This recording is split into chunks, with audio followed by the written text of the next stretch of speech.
ele teve um atraso e ele vai chegar, já vai estar no finalzinho. Aí ele virou na Paula, quando eu comecei, aí comecei a fazer um trabalho numa fazenda com um senhor fazendeiro que banhava o gado com os agrotóxicos, né? Eu não sei se é agrotóxico. É tudo agrotóxico, né, gente? Aí o que acontece? Ele falou assim que a esposa do senhor, ele chama Hernani, assim, eu posso falar o nome dele porque todo mundo sabe, né? Professor Hernani. Gente, aquele ali é o Márcio do sindicato que me deu uma aula do sindicato rural. Daqui a pouco eu vou falar dele. Aí ele falou comigo que quando eles iam tirar o leite, aí eles saíam daquele trabalho com tonteira, náuseas e passavam muito mal.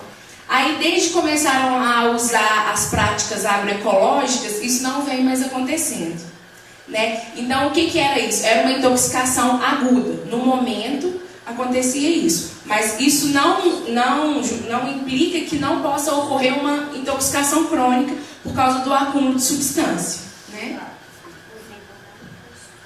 Aí esse aí eu vou falar.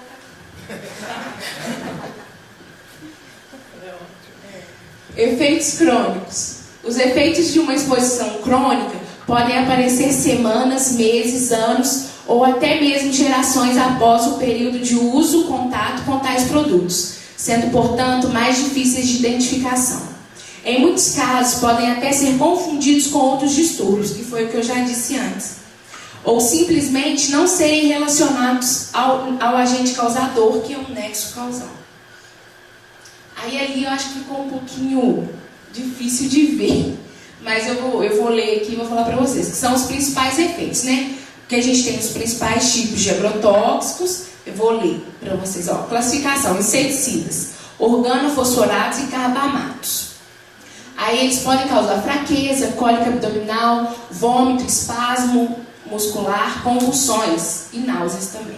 Lá em Barbacena, a gente tem alguns casos de intoxicação por organofosforado com o pessoal que trabalha no combate à dengue, né? A gente tem um confirmado, que até está fazendo tratamento em Belo Horizonte, e um que a gente está começando a investigar. Então, assim, a gente tem que pensar que também é um inseticida ou um agrotóxico, né? Que é um veneno. Os organoclorados, que causam náuseas, vômitos, contrações musculares involuntárias, os piretroides sintéticos, irritações das conjuntivas, espirros, excitação e convulsões, os fungicidas, que são os ditiocarbamatos, tonteiras, vômitos, tremores musculares e dor de cabeça, os herbicidas, as fentalamidas, os dinitrofenóis, pentaclorofenol, que causam dificuldade respiratória, hipertermia e convulsões, os fenoxiacéticos, perda de apetite, enjoo e vômito, e os dipiridilos, fasciculação muscular, sangramento nasal, fraqueza, desmaios e conjuntivos. Até eu fiquei meio difícil aqui de ler. Isso aí a gente vê muito nos casos que a gente atende lá no Sereste, que não são muitos, porque o Sereste ele não se preocupa muito com o atendimento. A gente é mais um suporte técnico para capacitações, para fazer busca ativa e ver o que está acontecendo mesmo. A gente não tem uma demanda muito grande de atendimento. Até a gente está fazendo uma ação que é para tentar trazer esses trabalhadores para nós. A gente está indo nos postos, na atenção básica, capacitando as enfermeiras para que mandem os pacientes, né? Que quando elas perceberem que seja alguma causa do trabalho, para que mandem esse paciente para a gente, para que ele não se perca. Aí Barbacena agora. Barbacena, a microrregião de Barbacena é composta por cidades com predominância de atividade agrícola e por isso marcada pelo uso indiscriminado dos agrotóxicos. Aí agora eu vou falar um pouco do que o Márcio me ensinou. Já falei. Ele me ensinou, gente, porque muita coisa que eu não sabia, ele que me falou. Tá? Aqui, o Márcio, juntamente com o Elcio, eles estão na luta contra os agrotóxicos em Barbacena desde 1980, eu acho que até antes disso. Antigamente em Barbacena era em Antônio Carlos, né? mais precisamente de Antônio Carlos, uma multinacional que chamava Brasil Flores, aí depois virou Brasil Flowers, até falir, entendeu? E lá eles plantavam rosas para importação e exportação. Não sei falar assim, não. O que acontece? Aí, nessa empresa, os profissionais, eles se intoxicavam. E só que não tinha ninguém por eles. Lá tinha um grupo lá de saúde que tentava mascarar o que estava acontecendo. Então, o que o Márcio com o Elcio fazia? E a Sônia? Eles iam lá para a porta da Brasil Flowers, pegar... Pode falar.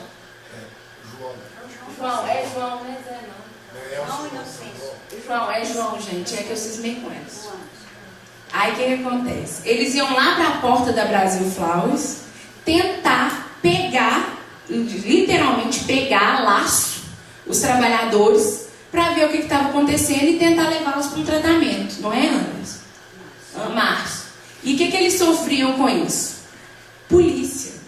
Entendeu? A polícia ia lá e pegava eles e levava.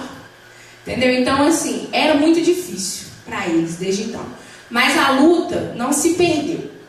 Aí eu coloquei: um grupo de pessoas começou a lutar em favor dos trabalhadores da empresa expostos aos agrotóxicos. Como eles viram que estava muito difícil, que eles não iam dar conta, o que eles fizeram? Juntaram o grupinho deles, foram lá para Belo Horizonte. Não é isso? Aí lá eles encontraram a doutora Jandira, que ajudou que eles se organizassem. Aí eles criaram, já em 1990, um sindicato. Só que eu não sei isso, o que significa ali, porque é muita coisa. O Márcio vai falar para mim. Sindicato dos Trabalhadores na Horticultura, Agropecuária, Floricultura, que Antônio Carlos dava assim. E como é que era que esse sindicato fazia? Eles se reuniam escondidos dentro do colégio da Borda do Campo. Alguém conhece a Borda do Campo lá em Barbacena? Então eles iam todos para lá e com a ajuda dos padres, eles se reuniam escondidos para tratar a respeito dos assuntos dos trabalhadores. E já em 1995, já organizados, eles conseguiram fazer a primeira convenção coletiva do trabalho com representantes dos empregados e dos empregadores. Nessa convenção discutia, entre outros, os assuntos: jornada de trabalho, uso de EPI, piso salarial, acesso aos sindicatos das empresas e principalmente a saúde dos trabalhadores, que era a maior briga lá entre eles. Porque aqueles trabalhadores lá da Brasil Flores, muitos deles morreram.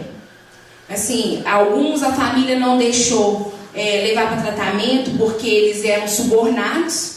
Outros não queriam ir porque era o emprego deles, né? Então, só depois que a empresa faliu, é que eles conseguiram pegar mais gente, né, Márcio? Conseguiram fazer um tratamento maior com os que ficaram. E até hoje tem pessoas que trabalharam nessa empresa que tem algum tipo de dano decorrente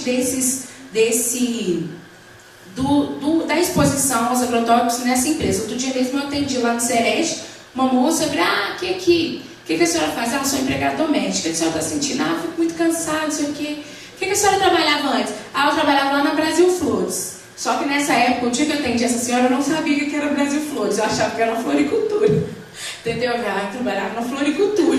Eu pensei mesmo que pudesse ter exposição, algum tipo de agrotóxico, mas eu não sabia que essa Brasil Flores tinha uma importância tão grande nessa questão dos agrotóxicos. Aí, passado mais um tempo, eles criaram o FOPEREST, Fórum Regional Permanente de Saúde do Trabalhador, que infelizmente não se reúne mais, né, Márcio? Aí o que acontece? Reunia representantes dos sindicatos, da saúde, da educação, da agricultura, empregadores, empregados, Ministério Público, Ministério do Trabalho, associações de bairro para discutir questões de saúde do trabalhador. A partir daí eles conseguiram também a primeira Conferência Regional de Saúde do Trabalhador em Barbacena, que o Márcio me falou que foi a primeira do Brasil. Entendeu? Aí, lá dessa conferência, eles conseguiram sair de lá um delegado para a Conferência Nacional, não é, Márcio? Estadual e depois federal. E foi a partir dessa luta. Por que eu estou falando disso tudo? Porque além da gente estar falando dos agrotóxicos e eu achar que não é justo eu chegar aqui e falar um monte de coisa lá de Barbacena e não falar de quem começou essa luta, foi através de todo esse processo que o Sereste foi para Barbacena. Porque foram eles que articularam, juntamente, acho que com a prefeitura. Todo aquele grupo lá. Foram eles que articularam para que a gente conseguisse o Sereste para Barbacena. Então, assim, o Sereste meio que tem uma dívida com os trabalhadores, porque se não fosse por causa deles e dos seus representantes, o Sereste não estaria em Barbacena. Então, assim, já é o nosso dever, mas é também a nossa missão trabalhar para eles. Agora vamos para Barbacena. Isso aí eu não gostei muito. Por quê? O que eu falei antes. A gente não tem dados. A gente atende, a gente faz, mas a gente não consegue notificar, né, Silvana? Falando que é por agrotóxico, falando que é uma dermatite por agrotóxico, falando que é uma asma decorrente ao uso de agrotóxicos, a gente não consegue. Aí, assim, a gente...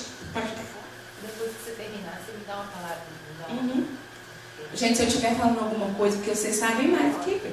Se eu estiver falando alguma coisa errada, vocês me corrigem. Então, o que acontece? Eu tentei pegar, assim, por ano. Aí, lá mudou tudo, né, gente? Ali é 2010, né? 2012, não.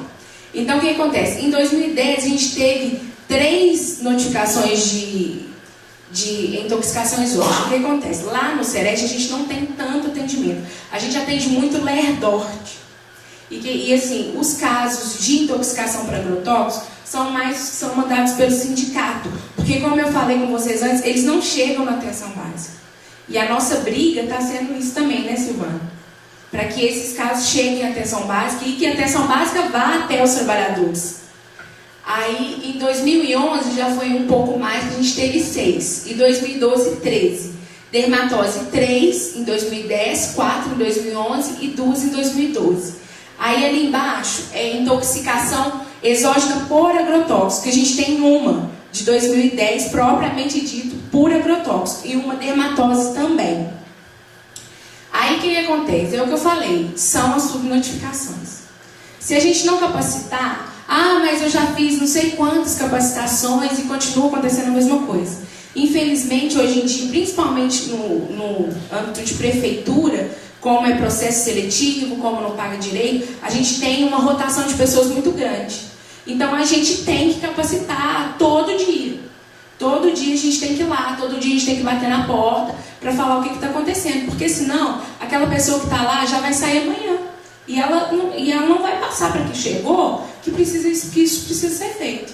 Então, eu acho que a porta para a gente ter as notificações é a capacitação da atenção básica, das redes sentinelas, porque senão a gente não vai ter mesmo. E tentar criar esse vínculo com os trabalhadores. Porque se eles não acreditarem que a gente pode ajudá-los, eles não vão. E eles não vão chegar lá também e falar que ele foi intoxicado lá na empresa, porque talvez o patrão dele lá pode ser bonzinho, ele não vai querer que aconteça nada, que ele não vai querer sair do trabalho, porque ele me ajuda muito, eu não posso parar de trabalhar. E essas pessoas, assim, eu vejo os trabalhadores rurais, assim, eles são muito fiéis às pessoas que estão perto deles. Não é, Márcio? Eles são muito fiéis. Tanto que a gente se chama de companheiro, né, Márcio? Então, assim, eles são muito fiéis. E às vezes ele acha que aquilo pode prejudicar alguém que está atrás dele. Então a gente tem que colocar na cabeça deles que eles precisam procurar, que eles precisam adotar práticas agroecológicas. E tem jeito de acontecer com essas práticas. Mais pra frente eu vou falar. Aí as ações do Sereste no combate ao uso de agrotóxicos. O que a gente vem fazendo? Mais precisamente, a Silvana, com a Fernanda, com a Maria José, com o apoio do conselho, a Carmen que está aqui com as meninas, que eu não sei o nome, e o Márcio, do sindicato, porque o Márcio eu já falei muito, senão todo mundo vai achar que só eu vou falar dele. Aqui. Aí o que a gente está fazendo? Palestras na microrregião para a sensibilização dos trabalhadores rurais em parceria com o sindicato. Capacitação da atenção básica para a realização das notificações. Busca ativa e notificação dos casos de intoxicação exógena por agrotóxicos. Atendimento e acompanhamento de trabalhadores com a sintomatologia de intoxicação por agrotóxicos. Implantação da disciplina de saúde e segurança do trabalhador nas escolas municipais rurais. Eu esqueci de colocar ali rural, mas é escola rural.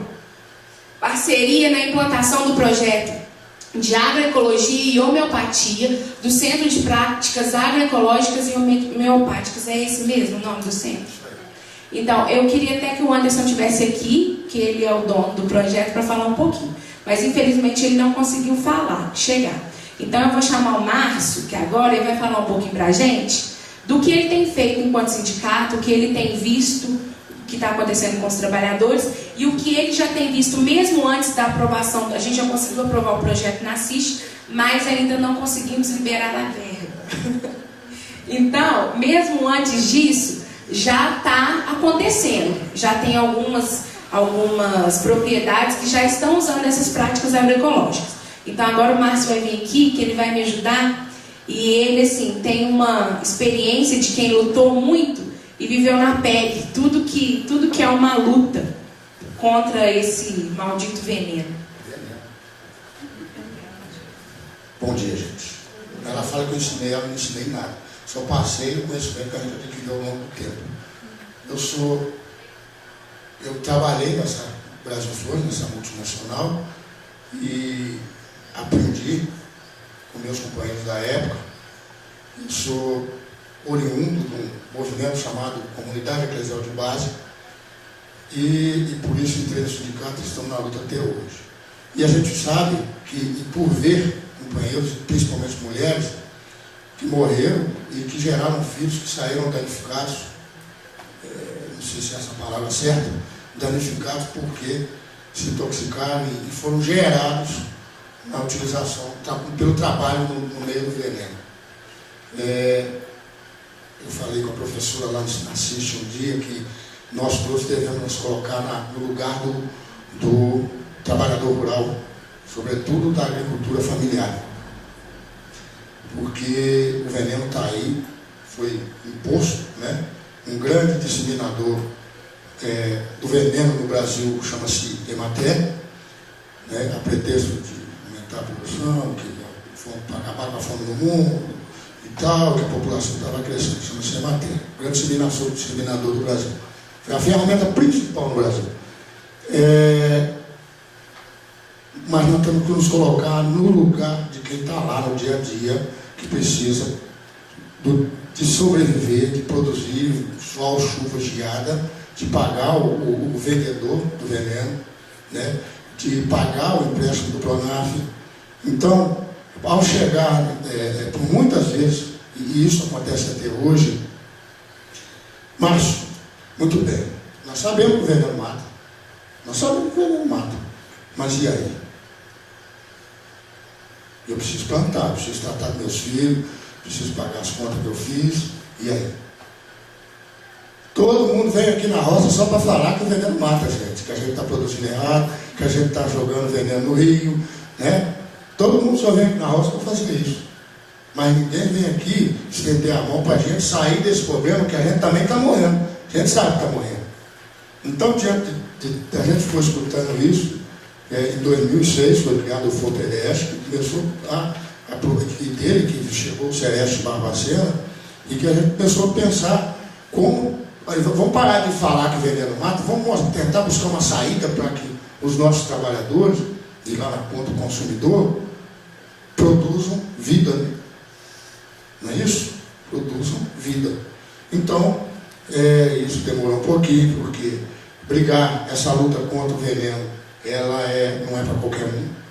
Tem muita gente que entra, vem num seminário como esse aqui, professor, e vai falar, vai discursar, vai papapá, mas não vai ter coragem depois que sair da porta de enfrentar o que tem que ser enfrentado, os políticos que sobrevivem dos revendedores de veneno, a promotoria pública que não tem coragem de enfrentar, os médicos que são omissos, que não assumem no laudo que a pessoa morreu, se danificou por causa do veneno. Tem muita gente que vai vir aqui e lá fora não vai ter coragem de fazer esse enfrentamento. Por isso que Olívia fala que nós temos que produzir muitos clones, porque nessa peleja estão ficando poucos e estamos ficando velhos. Então a idade vai chegando, então não está aparecendo mais gente, não, e ainda não estão produzindo clone para poder substituir ali. Então, graças a Deus, o Anderson que ela fala, e o João não está aqui, né, que é meu padrinho no movimento sindical, o Anderson é filho do João, fundador do Citrafab, meu mestre, né? E o Anderson é filho dele, moleque que eu conheci pequenininho. E a vida caminhou, e Anderson foi para fora, foi estudar, e foi para uma escola família agrícola, trabalhar com a questão da pedagogia da alternância, e conheceu o povo do CTA, de Viçosa, a equipe do professor Casale, alguém deve conhecer aqui, onde ele foi adquirido conhecimento da questão da agricultura de vida. Não é agricultura orgânica, nem agricultura de vida, né? E o Anderson, graças a Deus, chegou agora, no ano de 2010, lá no sindicato, me formei, trabalhei, falei, olha só como é que Deus é bom. Eu te conheci pequeno, a gente estava brigando contra o veneno, e estamos até hoje, e Deus preparou você para vir, para mudar o processo. E paramos, eu falei com ela, vamos parar de falar que o veneno mata, vamos mostrar para quem produz alimento que existe uma outra forma de produzir, onde ele possa produzir para ele ter vida e para quem consome ter vida e o ambiente como um todo. Então, começamos a discutir uma proposta de criar um núcleo. Inicialmente era um núcleo de agroecologia e homeopatia. E levamos a ideia para a Associação Regional da Agricultura Familiar. E a diretoria acolheu a proposta. Então, criamos um núcleo de agroecologia e homeopatia dentro da estrutura da Associação Regional da Agricultura Familiar, que é a ALIAR. E deu-se prosseguimento, tanto na discussão interna, né, ali, de planejamento, mas nas ações. Imediatamente a gente reuniu as associações de agricultores familiares, não só de Barbacena, mas da região. O Anderson se apresentou, mostrou a ideia, e começou-se então o trabalho nas comunidades, como é que eu posso dizer, o responsável daquela comunidade reuniu um grupo. O primeiro trabalho foi feito com pecuária, e Anderson foi lá ensinar a produzir um defensivo a partir do carrapato, utilizando o carrapato. E estão usando lá, já reduziram o custo financeiro e não estão tendo aqueles problemas que ela citou aqui na questão do banho do gado. Já melhoraram a questão, porque aí já foi feita a análise do leite, o queijo que eles estão produzindo, né, já pelo Serviço de Inspeção Municipal, já foi analisado também, melhorou o valor para eles. Ou seja, estamos no momento de parar de falar que o veneno mata. Isso nós todos já sabemos, o agricultor também sabe. Eu acho que agora, né, o momento é de atacar a alternativa, ajudar ele a sair desse problema aí. Né? Psicologia, né? Houve, por isso que eu falo, né, que vão ter pessoas aqui que vão ficar animadas aqui dentro, mas lá fora. Na FUNJOB houve um evento, né? Houve um evento assim. Foram convidados vários bambambãs de Belo Horizonte, do IMA, do IEF, inclusive um do próprio IMA estadual. Ele até apresentou um vídeo chamado Mundo Segundo a Monsanto. Esse é um braço do capeta existente no Brasil. E muito interessante, mas porque a planta vinda de Deus, ela tem outra forma de crescer, de evoluir, de produzir. A do capeta é diferente. Então, aí tirou-se várias diretrizes, o que nós vamos fazer daqui a 15 dias e tal. Fez um documento bacana, o que era a responsabilidade do CERES, o que era a responsabilidade do movimento sindical, o que era da educação, papapá. A nossa parte do movimento sindical, reunimos com Alfredo Vasconcelos, né, Antônio Carlos, e as duas penas nós fizemos e entregamos para a promotoria. Não, ficou a Terezinha Campos como responsável de acolher tudo para dar os outros encaminhamentos. Parou. Essa luta contra o veneno, ela é para quem quer lutar pela vida, sabe? Então, se a senhora quiser procurar, pode procurar o Dr. Jairo lá, Flora, que eles fizeram esse seminário. Porém, na hora de dar o pontapé final, e justamente essa questão da influência do veneno nas questões da doideira, sabe?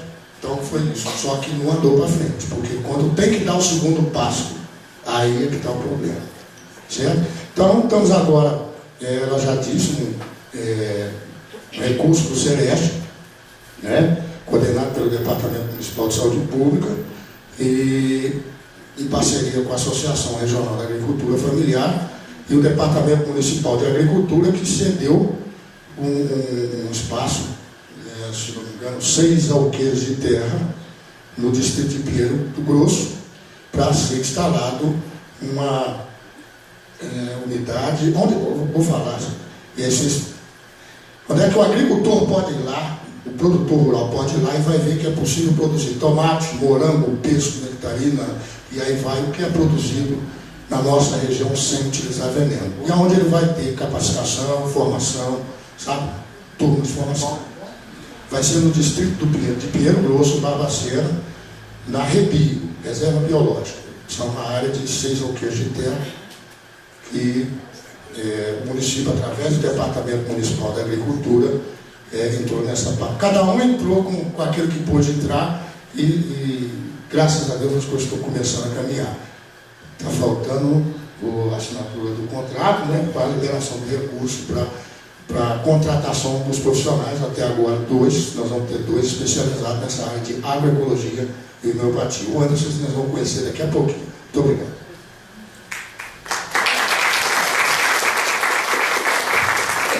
Então, gente, eu achava que não adiantava vir aqui falar sem ter uma pessoa que viveu e vive isso na pele, para mostrar para vocês o que realmente acontece. Esse projeto do Anderson, um dia que eu fui conversar com ele, vai ser um projeto bem in loco, porque ele me falou assim que não justifica ele ficar dentro de um lugar para ir lá fazer um monte de experimento e ver o que acontece. Eles vão dividir a nossa micro-região em 3 polos, e desses polos vão ser escolhidos 45 famílias, acho que 15 em cada polo, se não me engano. E lá eles vão, essas famílias vão ser escolhidas através de associações. Através de associações, né? E eles vão escolher aquela que depois que estiver dentro do projeto, ela vai deixar as suas portas abertas para que os outros conheçam o que está acontecendo. E aí vai repassando, um vai seminando para o outro, entendeu? Eles vão seminando, passando de um para o outro, e todo mundo vai conseguir chegar perto. Não é uma coisa que vai estar presa dentro de um só lugar. E o que ele me disse é que para o trabalhador você tem que mostrar para ele que aquilo acontece e que aquilo é viável. E pelo que ele me falou, assim, o custo é mínimo, com as práticas da homeopatia, e tem dado resultado, como eu já falei para vocês no caso do Hernani. A gente queria ter trazido pessoas que já estão, né, com essas práticas em funcionamento, só que a gente não conseguiu por falta de transporte, e porque hoje também eu acho que eles fazem em Ceasa, em Belo Horizonte, alguma coisa assim, que me falaram, e aí eles não tinham como vir. Mas se Deus quiser, de uma próxima vez a gente vai vir, porque eu acho que a nossa luta é muito grande, e eu ainda vou ver esse auditório aqui cheio de gente. Aí a conclusão, né? O Brasil, segundo os dados da Agência Nacional de Vigilância Sanitária, é um dos países que mais utilizam agrotóxicos em suas produções. Cabe a todos os atores envolvidos no processo de produção, saúde e trabalho trilhar caminhos favoráveis ao desenvolvimento sustentável e saudável. É preciso fomentar atividades inter e intrasetorial para se obter a promoção, a proteção, a prevenção, a vigilância, o diagnóstico, o tratamento, a recuperação e a reabilitação da saúde dos trabalhadores. Se nós não formarmos uma rede, não vai ter jeito. Porque não dá para ter só uma cabeça, o corpo tem que acontecer inteiro. Então a gente tem que capacitar, a gente tem que produzir para que as pessoas conheçam, para que as pessoas lutem e se unam à nossa causa, né? Que é o trabalho. Trabalhar sim, adoecer não. Ontem eu estava de madrugada lá no hospital procurando mais alguma coisa que eu pudesse colocar, e eu me deparei com uma foto, era até uma apresentação do Ministério da Saúde, e tinha uma foto de um monte de índiozinho de mão dada, mas com os pés juntos. Eu não consegui arrumar a foto para colocar na apresentação. Aí lá falava assim: se dar as mãos não é suficiente, é preciso que a gente una os pés. Então, que a gente consiga correr atrás do prejuízo que vem de trás, né? Que vem de anos atrás, que a gente sabe que já matou muita gente, que está matando muita gente, para que a gente consiga talvez fazer um futuro pelo menos menos pior, né? Porque a gente sabe que tudo a gente não vai conseguir mesmo, mas que pelo menos seja menos pior, que a gente pelo menos eu